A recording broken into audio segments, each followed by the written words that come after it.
Mga ka-walk, mabuhay! Ako si Lang ng hashtag Walk with Lan, ang inyong gabay sa katotohanan dito sa hashtag Walk with Lan YouTube channel. Naku po, unti-unti na nagkakatotoo at dasal ni Attorney Ferdinand Tupacio, ha? Parang yung dasal natin sa loto, hindi mo inaasahan pero biglang tumama. Sa gitna ng baha ng kasinungalingan sa gobyerno, si Attorney Tupacio ang parang Noah's Ark, nagliligtas ng katotohanan. Ngayon, tatalakayin natin ng malalim, kritika at may katatawanan pa.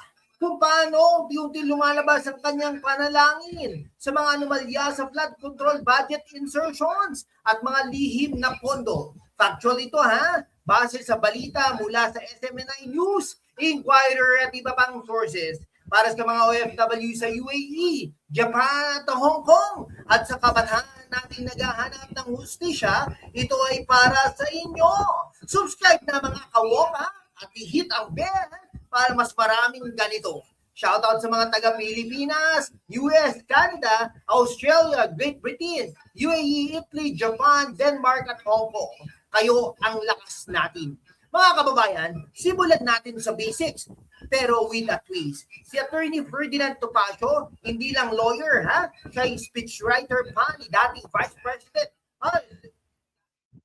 Joseph Estrada, producer ng pelikula at jazz vocalist. Parang all-in-one combo meal sa Jollibee. Pero sa halip na fries, katotohanan ang side dish. Base sa Wikipedia at recent interviews, siya ang tagapagtanggol ng mga kontrobersyal na figura tulad ni suspended Representative Arnie Teves at Cassandra Ong. Pero ang kanyang dasala, ito'y hindi literal na panalangin sa simbahan. In his fervent wish, his public prayers for truth amid corruption, tulad ng sinabi niya sa SMNI News noong December 18, 2025. Kung hindi ikaw, sino? Hamon niya kay Presidente Marcos tungkol sa mastermind sa budget insertion sa flood control programs. Naku po, parang dasal niya na lumabas ang katotohanan sa mga anomalya. At unti-unti ngang nagkakatotoo. Ha? Parang yung dasal natin na sana maging honest ang politiko. Pero sa totoo lang, si Tupacio ang nagpapakatotoo. Shoutout sa mga OFW sa Canada at Australia. Habang kayo'y nagpapakahirap abroad, si Atty. Tupacio lumalaban dito para sa bayan. Ayon sa inquiry noong recent, ang Plunder Raps versus VP Sara ay nagre-revive ng secret fund issues at si Tupacio nagsasabi na mas malala ang sa flood control ni Marcos. Ngayon, maging intellectual tayo mga kawok. Tandaan niyo ba ang hamon ni Atty. Tupacio sa presidente ha? Sa video mula sa SMI News, sinabi niya, guilt more prevalent in Marcos flood control issue than Vice President Sara's confidential funds.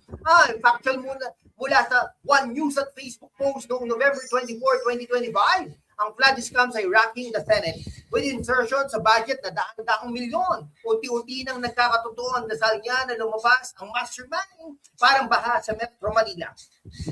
Unti-unti pero biglang lumalakas. Parang yung flood control projects na binabayaran ng buwis natin. Pero sa tuwing umulan, tayo pa rin ang nalulunod sa traffic at korupsyon. Excuse me. Si Tupacio bilang PDV, Partido Demokratiko Pilipino, Deputy Spokesperson, ay nagsasabi na after 2026 budget ay magpapatuloy ng korupsyon.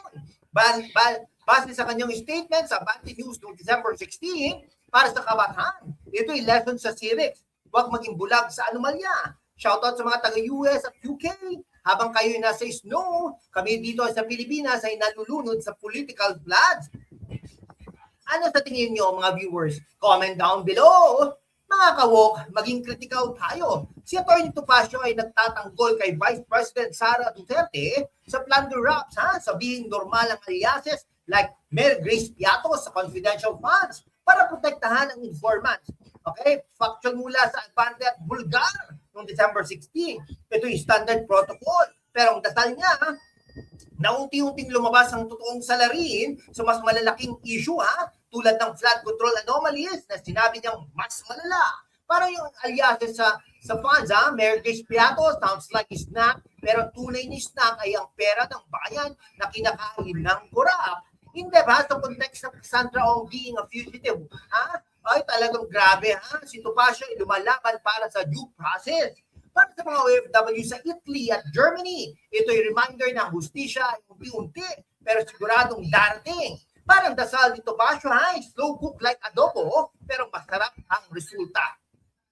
Oras na para sa satay. Anadeo Makalma. Imagine niyo, ha? Budget insertions parang surprise party, pero ang regalo ay sa bulsa ng ilan. Si Topacio sa SMNI ay binira ang bicameral committee, di na natuto. Unti-unti na nagkakatuto ang kanyang dasal na maiwasan ang reenacted budget na magpapatuloy ng korupsyon. Ha? Factual mula sa YouTube videos like flood scam shocker, ha? Rocks the Senate. Ito ay systemic issue, dynasties at pork barrel. Para sa mga kabataan, gamitin niyo ang social media para sa awareness, hindi lang TikTok dances. Shoutout sa mga taga-Japan at Hong Kong. Habang kayo efficient and trains, kami dito ay delayed sa hustisya.